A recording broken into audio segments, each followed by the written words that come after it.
The RP show continues. I will tell you that the Western Dodge text line is open 902-518-3033. Drive with confidence. Shop Western Dodge and Moose Jaw. Financing, selection, and service you can count on. Mitchell Scruffy Blair joins us. I don't know if you heard the big intro, Scruffy. I said one of my oldest friends in the business, you, and you're not short of opinions. Can I read you a text first from the Western Dodge text line? Fake Gainer, now known as Brother Sasko, writes in. He says, "Hi, Rod Father. I'm patiently awaiting my arch rival's appearance. Hashtag bring it on, Scruffy."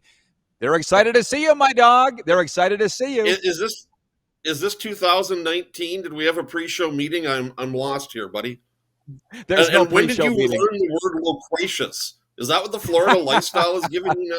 Something like Loquacious? that.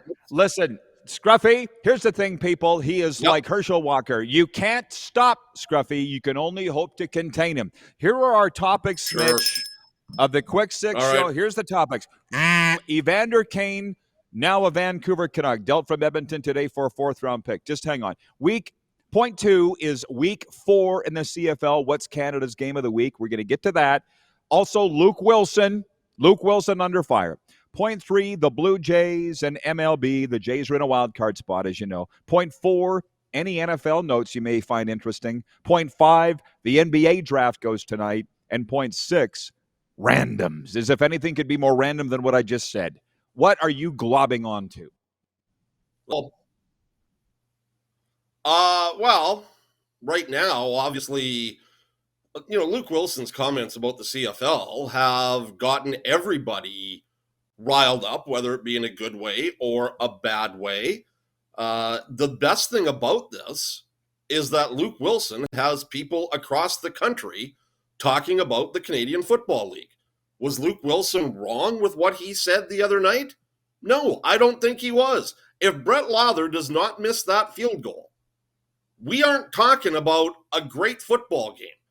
And I hate to break this to people, but the final 2 minutes of a football game doesn't make up for 60 minutes of action. And the first 57 and a half minutes of that game was pure trash. Pure trash. Now, some people have said, I liked it. That's fine. That's your opinion. My opinion, and the opinion of some others, is that game wasn't very good. And we haven't seen a lot of very good football games in the CFL this year, but we are still in that feeling out phase, I think, where, short season, you need 2 or 3 games to really get on the same page. So I'm expecting things to get a lot better moving forward, but let's not kid anybody here, Roddy. The CFL is not what it was 20 years ago when it was in its heyday, when you had guys like Allen and Dunnigan and Ham and Calvillo and Austin throwing the football. The talent just isn't there anymore. There is a lot of good talent, and I'm not banging on the players when I say that, but it just doesn't seem to be the same. And I think because of that, attendance is down. You have more young people that want to watch the National Football League and the NCAA than the CFL, even though the CFL has a 3-month head start on those other 2 leagues.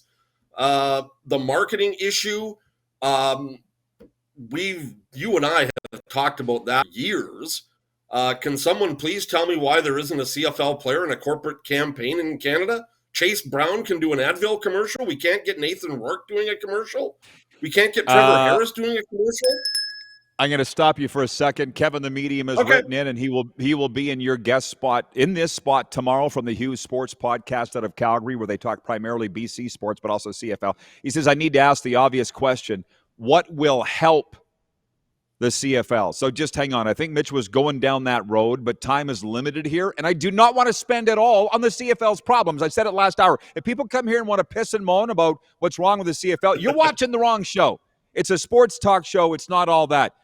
Evander Kane traded from Edmonton to Vancouver today. You're the biggest Oilers fan I know. What is that era, that 2-year era for Kane? How do you look at it? How will it be remembered? Evander Kane did a lot of good things with the Edmonton Oilers, and I will be the first to admit I didn't think he would be strong in the playoffs after missing all season due to the injuries he had last year. But he did. He was a key component up until the Stanley Cup final, and then like the rest of the Oilers, he got off his game because of the Florida Panthers and the way they played the game. I think him going to Vancouver, I have no problem with it. I'm surprised that Edmonton doesn't have to retain salary. Obviously, this is a move that's being made to free up money for Evan Bouchard. It's money that's going to be used to free up for Connor Brown and Corey Perry, who won't cost a lot of money. I expect Victor Arvidsson to be traded perhaps by the end of the day. We all know about the Connor McDavid thing, and sorry, Toronto, Connor will be staying in Edmonton for at least 5 years. And we go from there. But I have no problem with the Evander Kane move today. I think it's a good move. I am surprised that he goes to a division rival. And I wouldn't be surprised if the Vancouver Canucks maybe flip him before the regular season starts. And I think Evander Kane would fit great as a member of the Carolina Hurricanes. Yeah, but was he, well, number one, he's a Vancouver Canuck. And you're saying they might be flipped, yeah. But was signing him a good move? At the time, I didn't think it was, and I still don't think it was. Although I would think Ken Holland would probably say, yeah, well, they went to 2 straight cups with him. So was it a good move or not? I think it was. I think it was because I think he did have an impact on that team when he was healthy.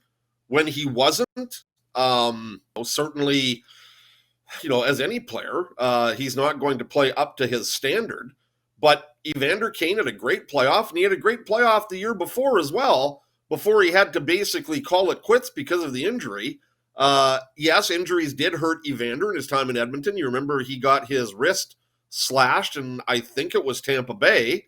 But I had no problem with the signing. I thought he came in and did a very good job. He behaved himself, which I think was the big question coming in as to whether or not he was going to be a real issue in the room, and I don't think he was. So, Evander leaving, if he was only making $3 million, I don't think we'd be having this conversation. But at 5, when you've got so many things that you've got to do, Evander Kane ends up being the guy that leaves. And as I said, I don't think he'll be the first one off that team that lost Game 6 to the Panthers to not be on the ice opening night wearing an Oilers sweater.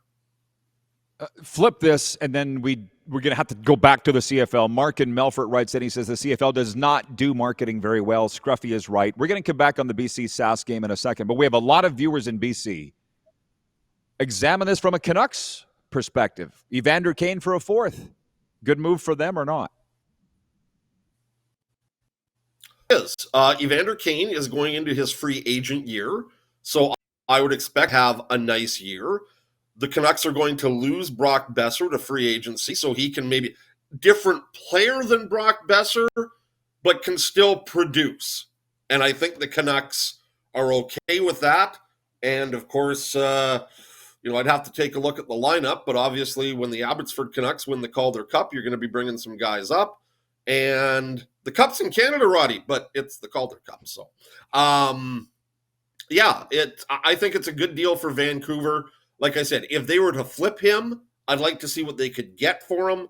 But when you're going to lose Brock Besser, you lost JT Miller, I think this is going to be a good move for Vancouver. If he keeps his head on straight, and that's the big question.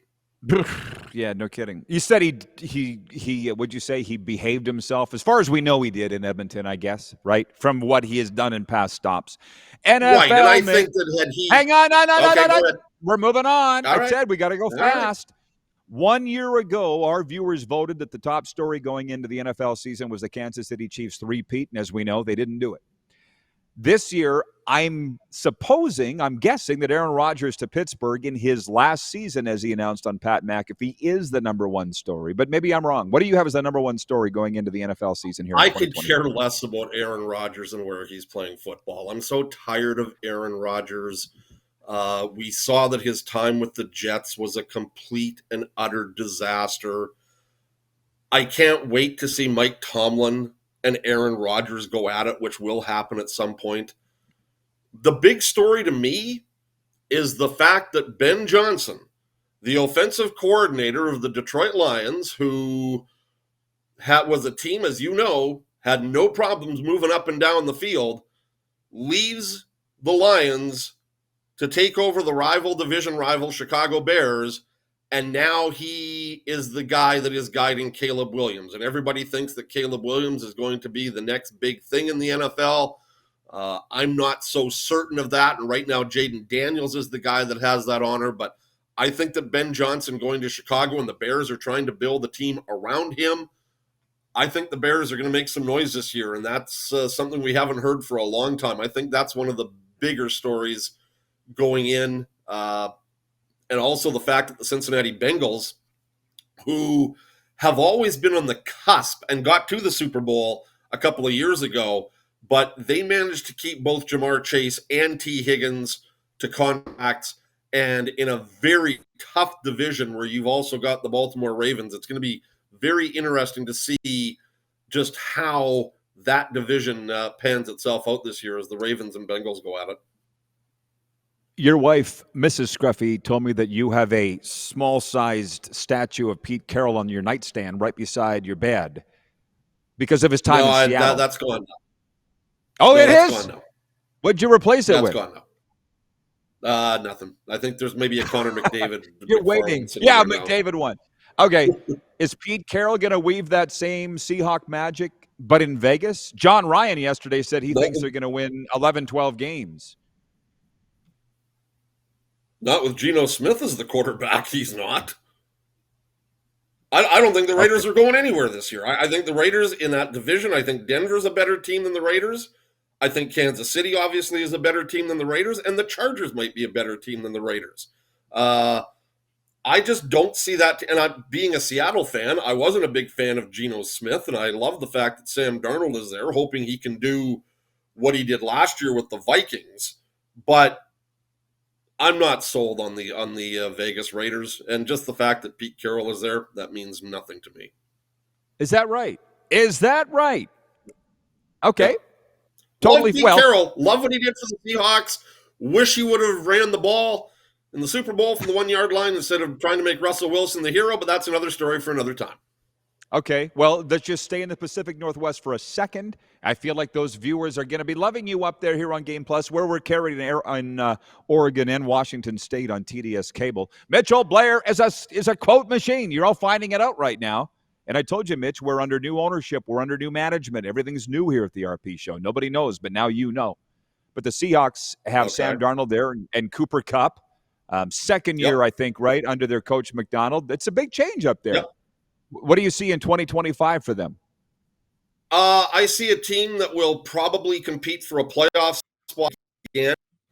Right now, the LA Rams will be the class of that division. But I can see Seattle perhaps winning the division if things go right. I can see them being a wild card team. Sam Darnold and Cooper Kupp. Does Cooper Kupp replace DK Metcalf? Well, you can argue about that, but they've got Jackson Smith and Jigba, who I think is in for a monster season. Kenneth Walker and Zach Charbonnet as the running backs. I think those guys are, solid, and you need 1A and 1B guys to succeed in running backs in the NFL. And we'll see what Darnold can do. The defense is good. We'll see what they can do. But I think that's a team that has the potential of being a playoff team. And once you get into the playoffs, Roddy, you just never know how things are going to work out. Interesting what you say about Cooper Kupp versus DK Metcalf. I mean, different players, different style of players, yes. But if the production's the same, then it doesn't matter what their style is. Okay, back to the Canadian Football League and Saturday's game, BC Lions at Saskatchewan Roughriders. I voted it for Canada's Game of the Week. I'm sure you would agree. Lynch, our old buddy Lynch, let me slip into Lynch mode. He would say this is an ESBG, an early season big game. Because that's what it is, Mitch. That's what it is. Mm-hmm. Agreed. Is Nathan Rourke going to play or not? That's the big question. If Nathan Rourke plays, I think we're in for a good football game. If Jeremiah Masoli plays, I think the Riders win this one going away. I picked BC at the start of the season to win the Grey Cup. I think the combination of Nathan Rourke with Buck Pierce is something that when Rourke gets healthy, and of course we know he got hurt in week 2 with the oblique. But if he plays, we're at Mosaic Stadium, so you got to give the edge to the Riders, and I think they're favored by 5.5 right now, the last time I looked. But if Nathan Rourke plays, I would take BC to cover that game. You're that big of a believer in Nathan Rourke. Well, but that's a fact. I think. Yeah, if he plays, they win generally, unless it's against Winnipeg. But when he doesn't play, they have no chance. But that's similar to any CFL team, really, without their number one quarterback. No. Agreed. And as I said, if Jeremiah Masoli plays, I think the Riders win this game by double digits if he's the starting quarterback. But BC, obviously, like a lot of other teams, are better when your number one guy's in. Are the Riders good when Trevor Harris is out of the lineup? No. Are the Hamilton Tiger Cats good when Bo Levi Mitchell's out of the lineup? No. Are the Edmonton Elks, Eskimos, whatever you want to call them these days, are they good when Trey Ford's out of the... Well, yeah, maybe that's maybe a bad case. Yeah, the Elkamos. Janice in Edmonton writes in. She's a Stampeders fan. She says, some of us see the CFL league office competing with teams in marketing. Teams are trying to get fans in the stands with no dollars from the league office. Their dollars going to promoting TV coverage. Signed, #StampsFan and YEG. How do we know what money goes back and forth and what? This is the whole thing, Mitch. We'll end it on this. And we do have a couple minutes, and maybe you'll put it in your weekend column, which Mitch always writes at rodpedersen.com on that. But the finger pointing, who's to blame?